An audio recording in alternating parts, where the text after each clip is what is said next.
ठहर जाओ, थम जाओ। नाना प्रकार के ध्यान करने के बाद भी मन शांत नहीं हुआ ना? ध्यान की गहराइयों को छुआ? ध्यान से कुछ आनंद पैदा हुआ? नहीं।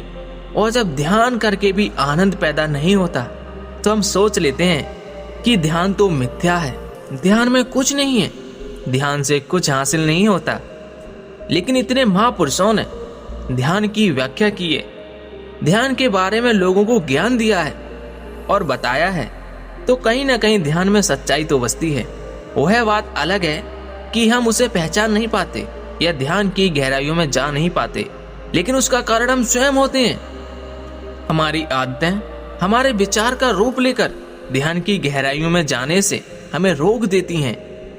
अगर आप गहरे ध्यान का अनुभव करना चाहते हैं तो जो आदतें मैं आज आपको बताने वाला हूं, अगर आप वो छोड़ देते हैं, आप त्याग देते हैं, तो आप ध्यान में आसानी से उतर पाएंगे। और अगर एक बार आप ध्यान में उतर गए तो बस फिर आनंद ही आनंद, मन में शांति ही शांति। आखिर वह कौन सी आदतें हैं जो ध्यान में रुकावट पैदा करती हैं? चलिए इस कहानी के माध्यम से समझते हैं। इससे पहले कि आप इस कहानी में खो जाएं, इस चैनल को सब्सक्राइब जरूर कर लें। तो चलिए कहानी शुरू करते हैं। बात उस समय की है जब भगवान बुद्ध नगर नगर घूमकर ध्यान का प्रचार प्रसार कर रहे थे। इसी काम के लिए उन्होंने बहुत भिक्षुओं को दीक्षा देकर और ज्ञान देकर अलग अलग दिशाओं में भेज दिया था, जो बुद्ध की तरह ही अलग अलग नगरों में उनकी सीख, उनकी ज्ञान का प्रचार प्रसार कर रहे थे। ऐसे ही एक बौद्ध भिक्षु उत्तर भारत के गांव में आया हुआ था। वहां पर रहकर वह गांव वालों को ध्यान की शिक्षा दीक्षा दिया करता था और वहीं से भिक्षा मांगकर खाया करता था। वह बौद्ध भिक्षु सुबह और शाम गांव के लोगों को बुलाकर ज्ञान के ऊपर उपदेश और ध्यान की प्रक्रियाएं करता था। ऐसे ही एक दिन चंद्र नाम का युवक अपने बहुत सारे मित्रों के साथ वहां पर ध्यान करने के लिए आता है। लेकिन 10 दिनों तक ध्यान लगाने के बाद भी उसके अंदर कोई आनंद पैदा नहीं हुआ। इससे उसका मन ध्यान से हटने लगा। लेकिन चंद्र बहुत ही दृढ़ संकल्पी आदमी था।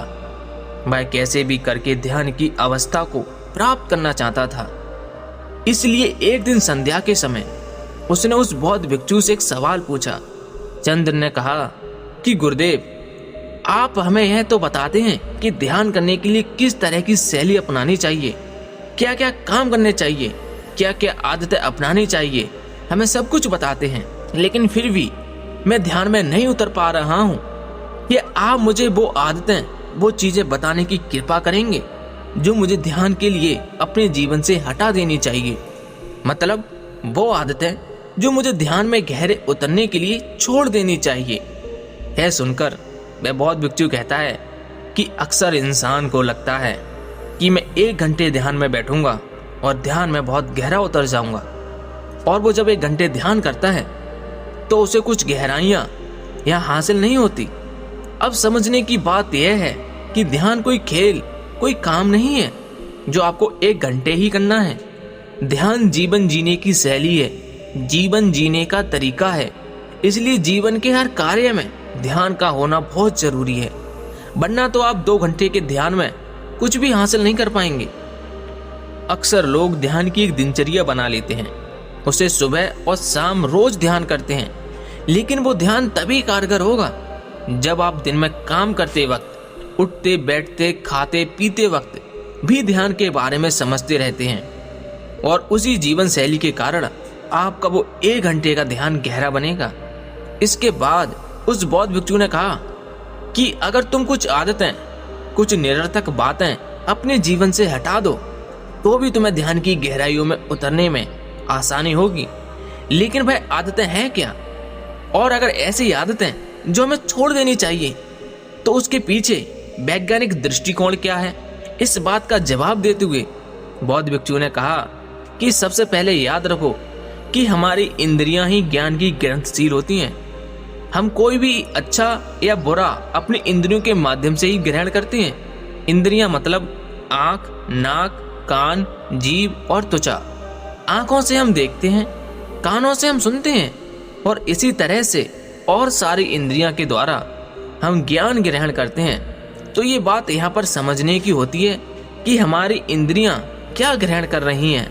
हमें सचेत होना पड़ेगा, हमें सतर्क होना पड़ेगा कि हमारी आंखें क्या देख रही हैं, हमारे कान क्या सुन रहे हैं, और जो हम देखते हैं और सुनते हैं ज्यादातर वही विचार हमारे ध्यान में घूमकर वापस लौट आते हैं, जिससे हम ध्यान में नहीं उतर पाते। अगर हम अपनी पांचों इंद्रियों के प्रति सचेत हो जाते हैं, जैसे कि हम अपनी आंखों से क्या देख रहे हैं, अपने कानों से क्या सुन रहे हैं, हम अपनी जीभ से कैसा स्वाद ले रहे हैं, हमारी त्वचा पर किसी का स्पर्श हमें कैसा अनुभव देता है, और हम अपने नाक से कैसे सुगंध ले रहे हैं। अगर हम इन सब इंद्रियों के प्रति सचेत हो जाते हैं तो हम निरर्थक ज्ञान को अपनी इंद्रियों के दूर से ही बाहर भेज सकते हैं।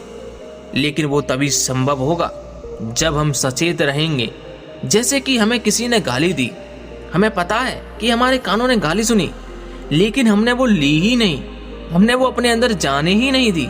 और वही कान जब ज्ञान के उपदेश सुनते हैं तो पूरे होश में पूरा ज्ञान ग्रहण कर लेते हैं। और इसी तरह से और सभी इंद्रियां हमें अलग अलग अनुभूति देती हैं। जैसे किसी वैश्य का स्पर्श और एक माता का स्पर्श, दोनों के स्पर्श में बहुत अंतर होगा। लेकिन अगर हम सचेत होंगे तो दोनों के स्पर्श को हम अलग अलग तरीके से अनुभव कर पाएंगे और ये देख पाएंगे कि किस स्पर्श के कारण हमारा मन अशांत होता है। और दूसरी आदत जो एक नव युवक को कहें, जो कि कोई नया ध्यान करने लगा है, उसकी प्रक्रिया में बाधा बनती है, वो है संयम। हर इंसान, हर आदमी सब कुछ बहुत जल्दी पाना चाहता है, और ये ध्यान के संबंध में भी सच हो जाता है। जब आदमी ध्यान करता है तो सोचता है वो कि मैं 1 घंटे तक ध्यान करूंगा, लेकिन वो 5 मिनट के अंदर ही ज्ञान की गहराइयों में जाना चाहता है। लेकिन ध्यान तो ठहराव है, ध्यान तो रुक जाना है, ध्यान तो ठहर जाना है, थम जाना है। जरा सोचिए, क्या जल्दबाजी करके हम ठहर सकते हैं? क्या ये दोनों चीजें एक साथ हो सकती हैं? जल्दबाजी, थम जाना नहीं हो सकता, कभी नहीं हो सकता। अगर आप जल्दबाजी करेंगे तो आप कभी ठहर नहीं सकते, और अगर आप ठहर जाते हैं तो आप कभी जल्दबाजी नहीं कर पाएंगे। इसलिए ध्यान में गहरे उतरने के भाव को, ध्यान से कुछ हासिल करने के विचार को, उस सोच को त्याग दो, उसको छोड़ दो, क्योंकि वही विचार, वही अनुभूति तुम्हें ध्यान की गहराइयों में ले जाने से रोक देगी। कुछ हासिल करने की सोच लेकर यहाँ पर कुछ हासिल नहीं होता, खाली हाथ लौट जाओगे और बाद में पछताओगे कि मैंने तो मेहनत की और ध्यान से कुछ हासिल नहीं हुआ। लेकिन ऐसा था नहीं, क्योंकि तुम कुछ पाने के मकसद से आए थे, इसीलिए तुम्हें कुछ हासिल नहीं हुआ। और जिस दिन तुम कुछ पाने के मकसद से नहीं बल्कि कुछ देने के मकसद से ध्यान करोगे तो तुम ध्यान की गहराइयों को छू पाओगे। तुम्हें अनुभूति होगी कि ध्यान क्या है और ध्यान का आनंद क्या है। इसलिए संयम रखो, सब्र रखो। सब्र के फल हमेशा मीठे होते हैं, ये हमने सुना तो है लेकिन कभी अमल नहीं किया। लेकिन अगर जीवन के आनंद को अनुभव करना है तो संयम और सब्र यह आपको अपनाना होगा, और जल्दबाजी की आदत छोड़नी होगी। कोई भी काम करें, कुछ भी काम करें, आराम से, शांत भाव से। कुछ जल्दबाजी करने की जरूरत नहीं है, क्योंकि आपके जल्दबाजी करने से या संयम रखने से उस काम पर कोई फर्क नहीं पड़ेगा। वो काम तो फिर भी पूरा हो सकता है, उसमें वक्त थोड़ा ज्यादा लग जाए, लेकिन वो वक्त ही आपके लिए ध्यान का रूप बन जाएगा। इसलिए संयम रखें, सब्र रखें और सब्र से ही हर काम करें। तीसरी आदत जो आदमी को ध्यान की गहराइयों में उतरने के लिए छोड़ देनी चाहिए वो है कि ज्यादा लोगों से दोस्ती। जी हाँ, आपको सुनने में अजीब लगता होगा, आपको लगता होगा कि ज्यादा से ज्यादा दोस्ती करने से हमारा वर्चस्व फैलेगा, लोग हमें जानेंगे। लेकिन ध्यान के संबंध में यह आदत आपके रास्ते में बाधा बन सकती है। अब सोचिए, ज्यादा लोगों से दोस्ती कैसे बाधा बन सकती है? जब आप ज्यादा लोगों से दोस्ती रखते हैं, इसका मतलब यह है कि आप अपने एकांत का आनंद नहीं उठा पा रहे हैं। आपको खुश रहने के लिए, जोश में रहने के लिए और लोगों की सहायता चाहिए होती है, और इसीलिए आपने बहुत से लोगों से दोस्ती बना रखी है। लेकिन वो दोस्त या वो दोस्ती आपको अपने एकांत तक नहीं पहुंचा सकती, आपको अपने आनंद तक नहीं पहुंचा सकती, क्योंकि वह दोस्ती आज नहीं तो कल खत्म हो जाएगी। उसके बाद आपको अकेले ही रहना पड़ेगा। तो क्यों ना आज से ही मैं अपने अकेलेपन को स्वीकार कर लूं और अपने एकांत की तरफ यात्रा शुरू करूं। और इस संबंध में एक और समस्या पैदा होती है, तो हमें ज्यादा से ज्यादा समय उनके साथ बिताना पड़ता है। उनको खुश करने के लिए तरह तरह का अभिनय करना पड़ता है। और यही बात लागू होती है ज्यादा प्रेम संबंधों में। जो व्यक्ति ज्यादा प्रेम संबंध रखता है, मतलब बहुत ज्यादा औरतों के साथ संभोग करता है, उनके साथ रहता है, ऐसे आदमी के चित्त से भी शांति गायब हो जाती है, क्योंकि उसका दिमाग और उसका मन उसी तरह भटका रहेगा, उसी की ओर आकर्षित रहेगा। और आज नहीं तो कल जब वो ध्यान में बैठेगा तो उन्हीं के चित्र, उन्हीं दोस्तों के, उन्हीं औरतों के वो बार बार हमारे ध्यान में घूमते रहेंगे। इसलिए कम लोगों से दोस्ती रखो, ऐसे लोगों से दोस्ती रखो जो ध्यान की तरफ अपनी यात्रा तय कर रहे हो, ताकि आप उनके साथ बैठो तो आपकी चर्चा में व्यर्थ ना हो, किसी की चुगली ना हो, किसी के बारे में बुरा ना कहें, सिर्फ हम ध्यान के बारे में ही चर्चा करें, ताकि वो दोस्ती एक सत्संग बन जाए और उसमें हम ज्ञान की गहराइयों को छू पाएं, सत्य को समझ पाएं, और जिससे हम ध्यान के बारे में भी समझ सकें। किसी दूसरे से उम्मीद या आकांक्षा आपको हमेशा दुख देगी। हो सकता है एक दो बार के लिए भाई सुख मिले, आपको कोई फायदा मिले, लेकिन बाद में भाई चीज आपको दुख ही देगी, क्योंकि जब आदमी आपकी उम्मीद पर खरा नहीं उतरता तो आपके दिल पर आघात पहुंचता है। इसलिए अगर उम्मीद रखनी है तो खुद से रखो, अपने परिवार वालों से भी कोई उम्मीद मत रखो, अपने बेटे से, अपने पिता से कोई उम्मीद मत रखो। बिना उम्मीद के उनसे प्रेम करो, बिना आकांक्षा के उनके साथ रहो। उसके बाद खुद से उम्मीद करो, खुद से आकांक्षा करो कि मैं यह कर सकता हूँ या नहीं कर सकता हूँ। अगर आप खुद से उम्मीद करेंगे तो ही आप अपने आनंद की तरफ यात्रा कर सकते हैं। अच्छा, मैं आपसे एक सवाल पूछता हूँ कि दूसरों को खुश करने से आपको खुशी मिलती है? शायद आप इसके जवाब में हाँ बोलेंगे। ऊपर से देखने पर तो ऐसा ही लगता है कि हाँ भाई, हम किसी को खुश करते हैं, हमारी वजह से कोई खुश होता है तो हमें भी आनंद मिलता है। लेकिन अगर आप इसका दूसरा पहलू देखें, जब आप किसी को खुश करते हैं तो आप दूसरों के अधीन हो जाते हैं। कहने का अर्थ ये है कि किसी आदमी को खुश करने के लिए आपको ये जानना होगा कि आदमी को खुशी किस चीज से मिलती है, और जब आप ये जान लेते हैं तो आप वही करने की कोशिश करते हैं जो चीज उस आदमी को खुशी देती है। लेकिन बहुत बार ऐसा होता है कि जो चीज उस आदमी को खुशी दे रही है उसको करने से मुझे खुशी नहीं मिलती, लेकिन उसे खुश करने के लिए मुझे ये काम करना पड़ता है। इसलिए मुझे अपने जीवन के आदर्श को दांव पर रखना पड़ता है, और कई बार उन आदर्श का उल्लंघन भी हो जाता है। किसी को खुश करिए, खुश करना अच्छी बात होती है, लेकिन अपने आदर्श और अपने मूल्यों को दांव पर रखकर नहीं। जैसे किसी मित्र ने हमें कोई भोज का निमंत्रण भेजा है, वहां पर हम जाते हैं, लेकिन साथ में वह हमें मदिरा और धूम्रपान भी करने के लिए कहता है, लेकिन हम करना नहीं चाहते, लेकिन उसको खुश करने के लिए हम वह काम भी कर लेते हैं, जिसके बाद हमारा मन अशांत होता है, शांति खो जाती है।